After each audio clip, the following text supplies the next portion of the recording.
Hello everyone, it is time for another magical review. This time the most magical that Joytoy has in Warhammer today. Let's talk about the Primarch of 15th Legion, Magnus the Red. His packaging is standard for Primarchs, except that it is taller. Inside there are 4 replaceable hands, a stand which he definitely won't need, a weapon and 2 accessories. Magnus is one of the most important characters of the Horus Heresy era, and in terms of the influence on the plot, he is probably one of the 5 key heroes after the Emperor, Warmaster, Sanguinius and Lorgar. He is also one of the largest Primarchs, and accordingly the figure is large as well, so I had to shoot him outside the lightbox, which is not very convenient. The lower part of Magnus' armor is huge golden boots with angular toes, and very massive shins, decorated with all the symbols of the Thousand Suns. There is a relief flame on the bottom, above on each leg there is a scarab, a star on the left, an eye on the right, spikes sticking out of both. At the back on the side of the legs there are blue inserts with hieroglyphs, and 2 arcs without it. By the way, the color is very similar to the future color of the Legion under the patronage of Tzeentch. In general, the armor from behind looks like ordinary Space Marine power armor. There are many ornaments on the hips. A white bandage with red hieroglyphs and Legion star hangs from the belt, decorated with 7 more tablets. There are also a pair of side shields. The belt itself is made in the form of a scarab enclosed in the sun. A separate armor plate for the stomach and power cables are visible from its sides, but Magnus doesn't need them, so most likely this is an inner layer of clothing. A few decorations on the chest. The main one is red scarab. There is also a high collar. Magnus' arms is the most protected part of the Primarch. It seems he decided to troll Ferus and show him what really pumped up bare arms should look like, because as armor here there are only bracers on straps. There is not even a shoulder pad on the right, but the red biceps are very powerful. This is the color of the Primarch's skin. I like the muscle development. Earlier this could be seen in orcs and today in Void Eaters. In case of Magnus, the arms look very beautiful. The sculpting of all muscle fibers, veins is visible. Especially I like the development of the shoulder itself. It looks really good. By the way, Magnus is a jeweler. He has a ring with a large purple stone on the ring finger of his right hand, and a gold ring on the middle finger. His white nails look very contrasting against the red skin. There is also a ring of his 4th finger of his left hand. Otherwise, the arms themselves are the same. But under the left one there is an interesting book, on the cover of which there is a golden drawing very similar to the emblem of the Space Wolves. Apparently this is a Magnus book, containing a lot of forbidden witchcraft knowledge. It is suspended on the chain from the shoulder pad, which is also unexpectedly preserved on this side of the Primarch. A long ribbon with the Legion number also hangs from it, having the Roman numeral 15 and ancient Egyptian hieroglyphs. Magnus' cape is decorated with ribbons with text, and something tells me that these are not purity seals, but some other amulets or spells. At the top there's the feather decorations and a high collar. The cape is attached to the chest part of the armor with 2 glued clasps. By the way, at the back under the right arm there is also a long ribbon with the Legion number. The only shoulder part looks very beautiful. It also has a carved spike decorated with gold, and at the top there is a beautiful picture using purple, pink and blue, in the center of which there is a gold insert with the Legion number. The very top of the armor is represented by a pair of horns, with carved patterns and precious stones, on the inside of which there are gold spikes in the same shape. The head and face are excellently done. The right eye is closed due to its absence. The left one is opened.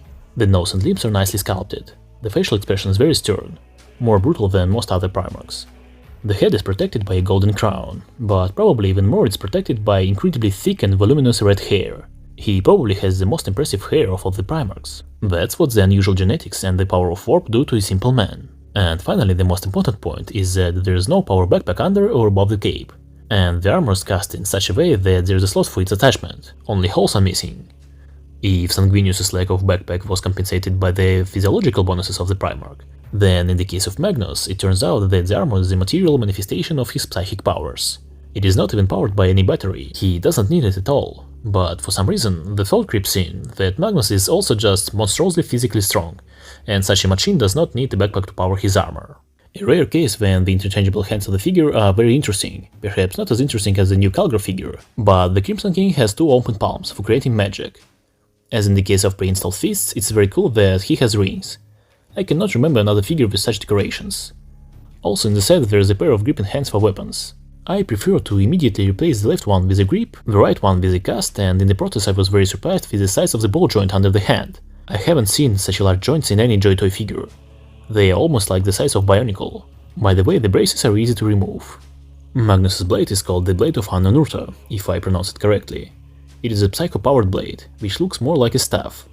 It is really nice looking, but the blade is painted a bit simply. The teeth seem interesting, but their meaning is not entirely clear. There is also a blade on the underside. It is noteworthy that it is a very large thing, for comparison not the smallest power sword. And this is a monolithic weapon. For example, Ahriman's staff is assembled from 2 parts. The Custodes spears, even not Farius one, but Magnus staff, not to be confused with the artifact from Skyrim, is a monolithic tool of destruction, and it's even bigger than the spear of Sanguinius. There are also magical effects as accessories. The small one is designed for pathless burning. It is simply fixed on the palm of the hand. It's made of soft plastic and it's easy to fix. And the large one is for creating a blow. It is also fixed on the palm but in different position. In my opinion, they have 2 drawbacks. Firstly, the painting. Somehow these pin tones are not entirely clear what they symbolize, as if there is not enough of transparency and brightness. And secondly, the large effect lacks a wire inside to direct it and give other forms, except for direct flow of energy. It would be much cooler. The figure's articulation was expected to be rather poor, but it turned out to be excellent and pleasantly surprised. Feet, knees, hips, waist, chest, shoulders, elbows, hands, for such a size everything is wonderful. Meanwhile, Magnus is close in size to Dreadnoughts. It is nice that the arms are not limited by shoulder pads, you can even lift the right arm straight up. The only detail here that has limited mobility by almost 100% is the head, because of his luxurious hair, which is made of non-elastic plastic and hangs down, completely blocking turns, rises and tilts. As a result, Magnus gets a full-fledged posing, in which he surpasses, for example, the figures of Ahriman or Sanguinius. Magnus's history is very long. In short, he is the Primarch of the 15th Legion, 1000 Suns. His home planet is Prospero. He is the strongest psyker among all known personalities of the Imperium. At the moment in 42k he serves the Chaos God Tzeentch. He became a demonic Primarch and looks something like this, but he can look different. I didn't really want to bring this up, but I think I can formulate the answer to the main question about Magnus. Even if he didn't betray at the moment of his call to the palace, he still betrayed in the end by going against Russ, making a deal with Tzeentch and refusing the father's forgiveness. I personally don't think that such qualities as attachment to one's legions are permissible for Primarchs, and he should simply agree to the Emperor's offer and destroy his legion, because Primarchs are not regular human. They are mechanisms created to perform the most difficult tasks, and their main priority, in theory, should always be the will of the Emperor, which is the interest of the development and expansion of humanity, and not personal motives, any feelings or attachments. As for the display and posing, Magnus can do almost everything. Walking, running and swinging for blows, and simple stances with weapons or during sorcery. Thanks to his massive legs, he is very stable. The figure, by the way, weighs 400 grams. Unfortunately, I cannot show super amplitude dynamic swings of arms with weapons and legs, because I simply don't have enough place and diameter of the rotating stand. Magnus's height is 21 cm to the top of his hair, and around 26 cm to the very top of the figure. Today, this is the tallest Joytoy figure that is not a robot or a cyborg. Write a comment if you know who is in the first place. Therefore, the basic Generation 2 Primaris is hardly the height of his legs. The Cataphractoid Terminator will reach to the waist, as will his Chief Librarian Ahriman. The much larger Abaddon reaches the chest level. Flying Sanguinius. Note how much smaller his body is than Magnus's, especially his legs and his arms too, and basically his torso. Guilliman with his massive armor looks a little more confident, but is still almost 2 heads shorter, like any other standard Primarch, except for Alfarius perhaps. In general, Joytoy lists Magnus as 22 cm, and Horus is 20.2, so it would be very interesting to compare them with each other. Contemptor Dreadnought Siren of the 1000 Suns. Perhaps the only warriors of the Imperium that can surpass Magnus in height are Dreadnoughts, and even then, as far as I understand, not all of them. Only Contemptors, who are generally usually shorter at their highest point than Magnus is at his. Also Redemptors, they are really huge, and Leviathans. Concluding, Magnus is a great figure, the coolness of which is perfectly revealed during interaction with it. He copes with both dynamics and statics, looks great on the shelf if there is enough space on it. His hands look cool without armor, a rather unusual visual is assembled. Magical effects are finally presented, and they can be shared with other warriors of the Legion. And thanks to contrasting decorations and lightweight armor, its gold color doesn't seem flat, and looks more interesting and lively than Sanguinius's or New Custodes, especially if this concerns their Dreadnoughts. Unfortunately, I do not have Russ figure to make some kind of equal battle, and Vulcan has not even been announced yet. But thanks to magical effects and huge stuff, Magnus' figure does not need to worry about bending down to strike, so in principle he can equally fight opponents of any size.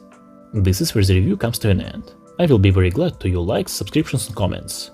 Thanks for watching and have a nice day.